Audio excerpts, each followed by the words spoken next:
সবাই তোমরা কেমন আছো? আমি গল্প দিদু। আজকের গল্পের নাম গোপাল ভাঁড় ও বোকা জমিদার।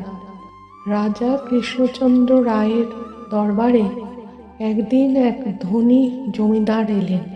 তিনি খুব গর্ব করে বললেন, মহারাজ, আমার মতো বুদ্ধিমান মানুষ এই রাজ্যে আর নেই।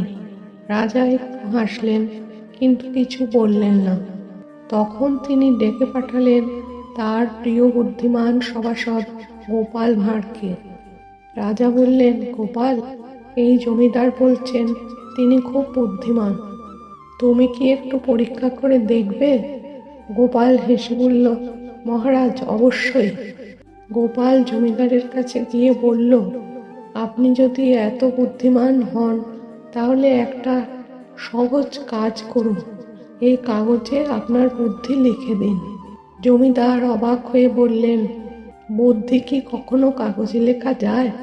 গোপাল বলল, যখন আপনি নিজেকে সবচেয়ে বুদ্ধিমান বলছেন তখন নিশ্চয়ই আপনার কাছে তার প্রমাণ আছে।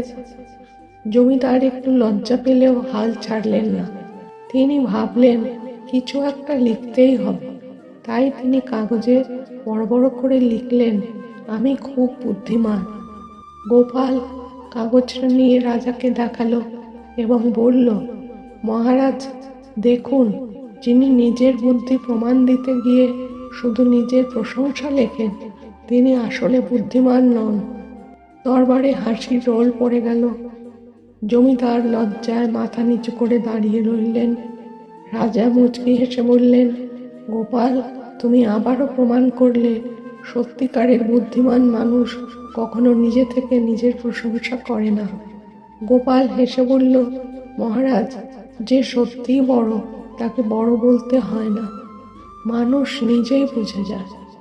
এই গল্পের শিক্ষা, যে নিজের গুণ নিজে প্রচার করে সে সত্যিকারের জ্ঞানী নয়।